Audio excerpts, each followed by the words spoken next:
This is Autoline Daily, the show dedicated to enthusiasts of the global automotive industry. Tesla is running into problems with FSD, or what it calls full self-driving. Only this time around, it doesn't involve a technical issue. The problem is with owners and shareholders. A shareholder group filed a class action lawsuit against the company, saying Tesla defrauded them with false claims about FSD that hid the fact that it could create a serious risk for accidents. And owners are upset that Tesla now describes FSD as an SAE Level 2 system. Many of them paid up to $15,000 to get what was supposed to be at least a Level 4 system. There's even a call for the company to offer refunds to owners who paid for it. Mercedes-Benz is already offering a Level 3 system for about $5,400, though it's only available in Germany and Nevada at the moment and only works at up to 40 miles per hour. Elon Musk promised that full autonomy would be available several years ago, and while that could still happen, some shareholders and owners are running out of patience. Is there going to be a global shortage of copper in the next couple of years? Some people think so.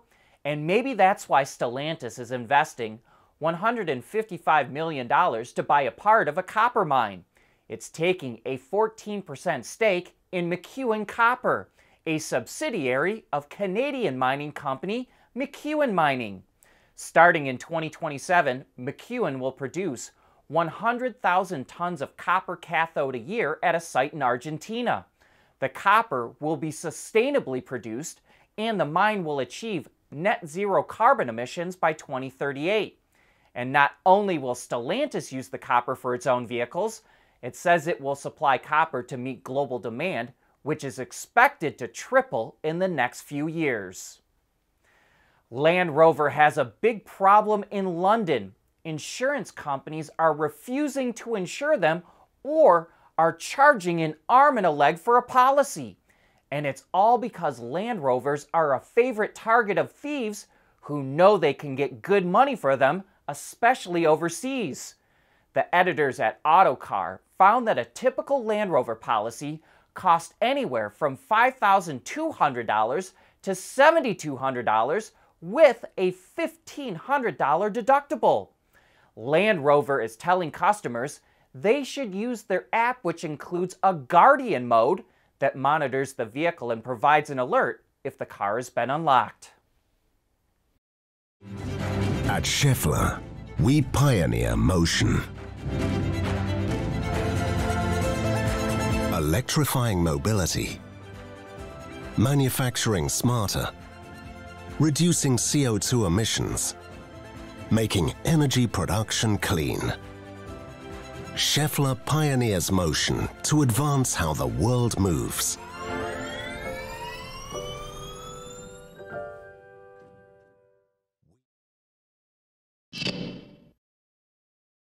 Tesla's sales are slowing in China, and it's not just Tesla.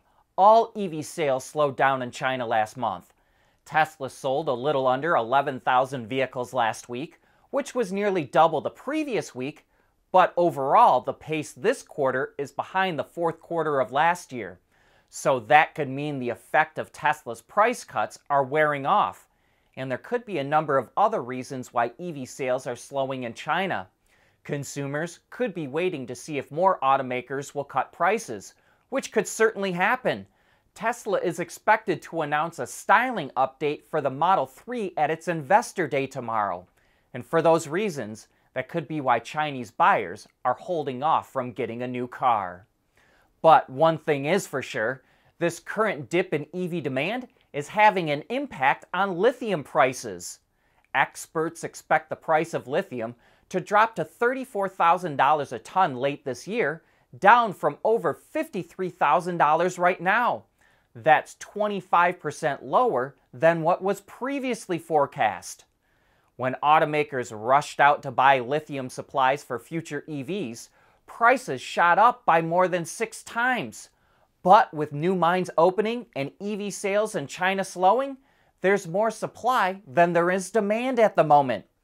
Dropping lithium prices also allowed CATL, the biggest battery maker in the world, to start cutting battery prices. And add it all up, and the price of EVs could come down, which would be good news for EV buyers. Also good is that they'll have more choices. Nissan now says it's going to come out with more EVs than it originally planned. By 2030, it will introduce 27 electrified models, up from 23. 19 of those will be fully electric, which is up from 15, and its overall mix of electrification will be 55%, up from 50%. Nissan is having delivery problems with its all-new, all-electric Aria, so hopefully it will get those issues ironed out before the new models go into production.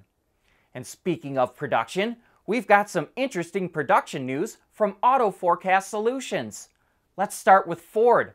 It will start production of the next-gen Ranger pickup in Michigan this July. And BEV versions of the Ford Explorer and Lincoln Aviator will go into production in Canada in 2025. Maserati is forecast to start making a next-gen Levante in 2026, while BMW will build the all-new iX1 in China in 2028, and Chevy will produce the next-gen Montana small pickup in Brazil in January of 2029.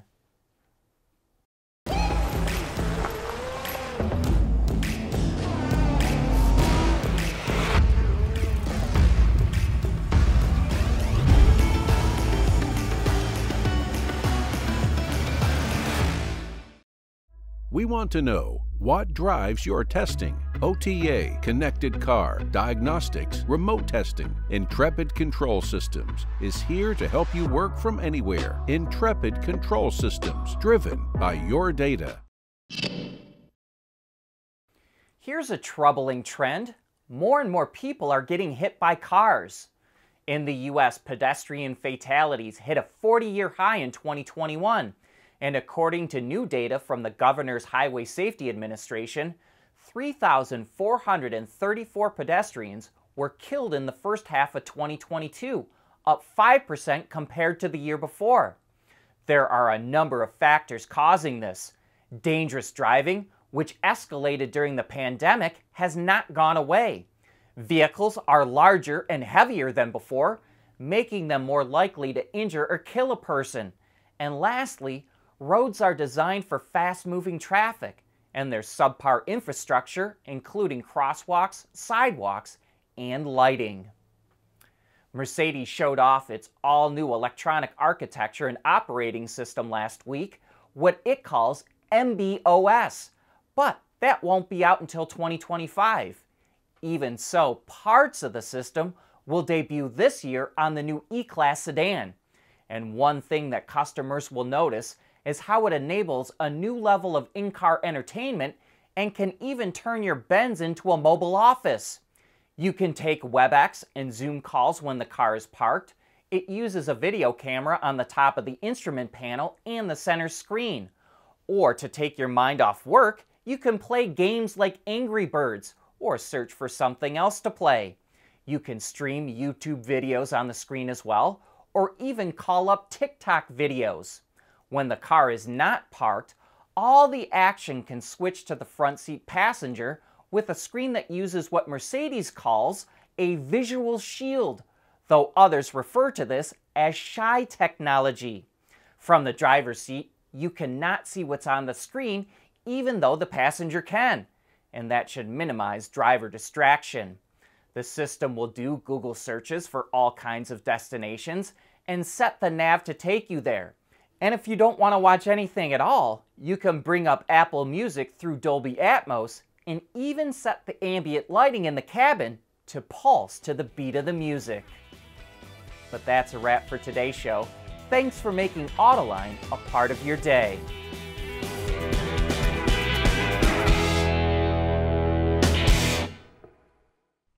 Autoline Daily is brought to you by Bridgestone, solutions for your journey. Intrepid Control Systems, over-the-air engineering, boost your game. And by Schaeffler, we pioneer motion.